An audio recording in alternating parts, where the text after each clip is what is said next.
Le livre du cœur de Peter Deneuf. Chapitre 18. Un nouveau regard. Quand nous disons que la lumière est indispensable à l'œil humain, il faut entendre que les cellules de l'œil sont immergées dans la lumière, indispensables à leur fonction. Les yeux, reflets de l'âme, une des grandes richesses de l'être humain qui se lie et s'harmonise par eux avec le monde extérieur, facilite l'équilibre des énergies de son organisme. Quand les yeux reçoivent la lumière, sans impureté et sans mélange nocif, le cerveau fonctionne mieux. L'œil droit est relié à l'esprit, le gauche au cœur et les deux yeux à la parole. Leur forme et leur grandeur permettent de déceler les qualités et les possibilités de l'être humain, dont les vertus embellissent la forme. La lumière pénètre également l'être humain intérieurement. Aussi doit-il éviter de regarder les images qui réfléchissent le négatif sur le psychisme. L'esprit ne doit pas se laisser accaparer par de vaines et stériles manifestations humaines.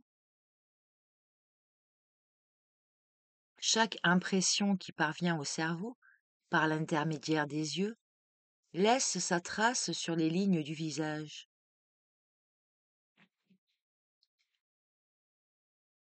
Ouvrez largement vos yeux à la lumière pour qu'elle puisse y pénétrer plus facilement et plus librement, car la lumière soulage et guérit.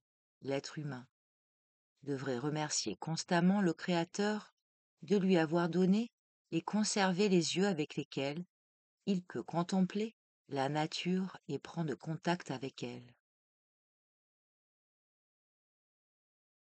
Levez souvent votre regard vers le ciel et remerciez-le de toute votre âme pour les grands biens qui vous sont donnés. Qui que vous rencontriez, voyez en lui la présence de celui qui a créé l'univers. Voyez en tout, en tous, la présence de Dieu. Même pendant les plus grandes contradictions et les épreuves. N'oubliez pas que le principe divin travaille en vous, en tout, en tous pour le bien. Ceci est le nouvel enseignement qui veut que tous ouvrent leur cœur et leur intellect à la grande vie et prennent conscience de la vérité mise en eux dès l'origine. Le maître nous apprend qu'au cours de la 6e race, il se formera dans l'homme un nouveau sens perceptif, un réseau spécial, grâce auquel le monde fabuleux de l'espace lui deviendra perceptible. Quand ce réseau sera formé, la conscience humaine sera en état de percevoir la seconde octave des couleurs. Les couleurs émettent des vibrations mécaniques et aussi d'autres organiques et psychiques. Nous devons être prêts à recevoir cette lumière. La lumière actuelle n'est que l'antichambre de la nouvelle lumière. Quand les yeux de l'homme s'ouvriront grâce à ce nouvel organe, il verra qu'il y a dans l'air des choses merveilleuses, invisibles pour le moment. Quand on regarde l'air à l'aide des yeux corporels, on ne voit rien et on a l'impression que l'air est transparent. Mais quand l'homme commencera à percevoir la nouvelle lumière, il découvrira tout un monde nouveau. Il arrive parfois aux humains de voir des fleurs, des vallées et d'autres choses qui ne sont pas ici sur la terre. Il y a un monde invisible qui nous environne de toutes parts et au milieu duquel nous nous mouvons. Un jour, vous pourrez voir ce monde. Ce n'est qu'une question de temps. Pour le moment, nous devons étudier ce qui existe sur la Terre. Grâce à leur dernière découverte, les hommes de science se rapprochent déjà du monde invisible avec lequel il faut aussi établir un contact réel. Un jour, au lever du soleil, chacun des rayons qui pénétrera dans vos yeux vous parlera. La lumière vous parlera, l'eau vous parlera, le vent aussi. Tout autour de vous, vous entendrez le plus beau langage que vous ayez jamais entendu. Une fleur vous dira: sois le bienvenu. Les gens croient connaître la vie, et c'est à peine s'ils ont jeté un coup d'œil.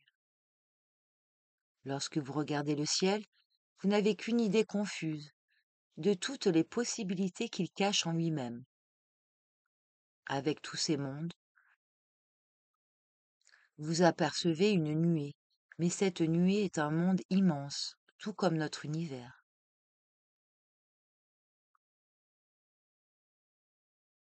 Quand vous levez les yeux pour admirer l'azur du ciel, pensez à la signification du monde manifesté.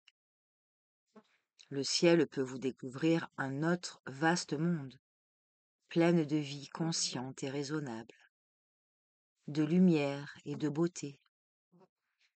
Ces moments encore passagers vous unissent au centre du soleil et vous permettent de capter des énergies vitales, supérieures et hautement bienfaisantes.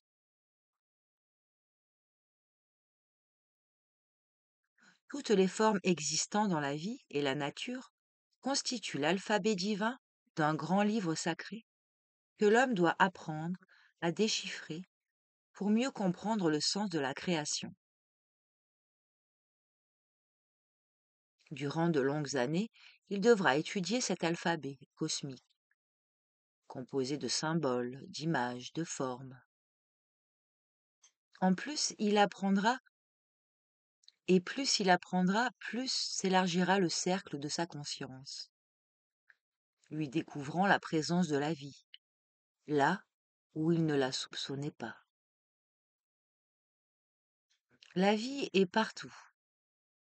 Elle pénètre le visible et ce qui demeure invisible pour les yeux humains actuels. En dehors même de la nature, nos pensées, nos sentiments, nos états spirituels créent des formes astrales et mentales, qui sont l'expression, bonne ou mauvaise, d'une force, d'une idée incorporée en eux.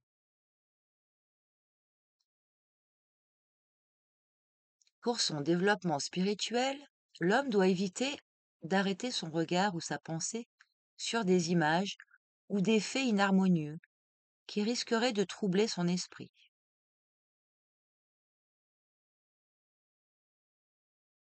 Mieux vaut qu'il admire ce qui est beau dans la nature et dans les créations humaines. L'être qui tient longtemps dans son mental l'image d'une certaine forme, d'un tableau, d'une figure humaine, d'un paysage, se lie avec les forces et les énergies qui y sont incluses et en est influencé d'une manière positive ou négative. La même loi s'applique à la lecture, à l'audition de conférences, des nouvelles ou des images diffusées par la radio et la télévision. Les belles images, les réalisations réussies émettent des énergies spécifiques qui nourrissent le corps spirituel. C'est en cela que réside la grande loi occulte des formes, des images, comme méthode d'éducation pour les êtres de tout âge. Ce domaine est vaste à étudier et chacun peut s'en servir pratiquement pour tirer bénéfice en activant son évolution.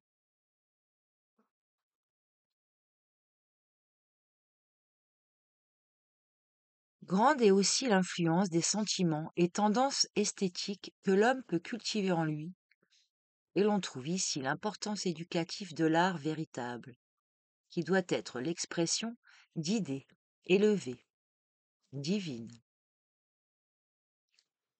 Dans le cerveau, il existe un centre correspondant à une glande qui se nourrit de belles et harmonieuses images, soit de la nature, soit d'ouvrages humains.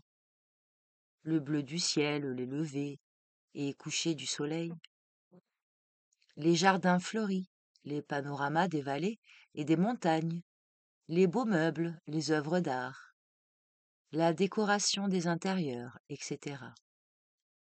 De ce centre, le suc de la beauté est transmis à l'âme par le corps éthérique, comme nourriture spirituelle.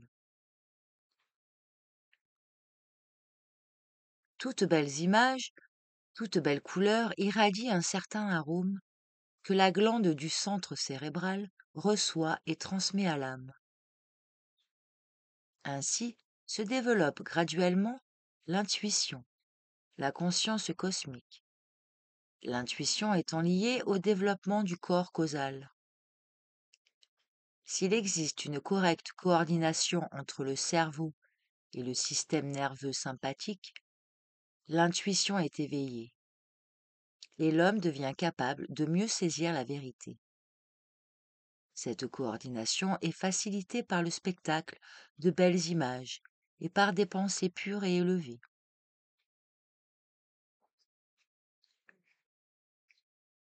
Si vous voulez renforcer un organe de votre corps, vous devez consciemment réduire ou même arrêter temporairement le fonctionnement de quelques autres organes. Et cela ne peut se faire que par la coordination des forces, des énergies. Voulez-vous par exemple renforcer l'activité de vos yeux? Il vous faut alors diminuer provisoirement le travail de vos oreilles. Car si ces deux organes fonctionnent simultanément, dans toute leur acuité, ils ne peuvent pas gagner en développement.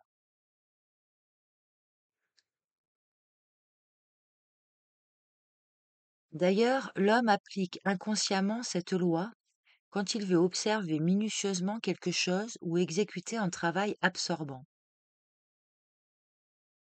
Il ferme ses oreilles au monde extérieur. Par contre, s'il veut saisir un bruit, goûter pleinement un air musical, il ferme les yeux. Quand il veut se concentrer en lui-même, capter la voix de sa conscience, ce sont les yeux et les oreilles qu'il ferme pour mieux s'isoler de cette manière. Il utilise les forces intérieures des organes en repos pour renforcer les autres organes dont il veut se servir à ce moment-là.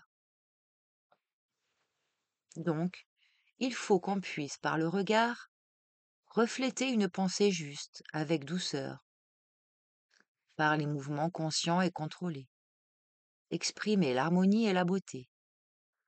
Ce faisant, on agit d'une façon bénéfique sur son prochain, en l'incitant à s'ennoblir, à s'élever, à tendre vers le beau, le parfait. Au contraire, les mouvements inharmonieux émanent le désordre, le désaccord. Soyez donc attentif et délicat envers vous-même et envers les autres.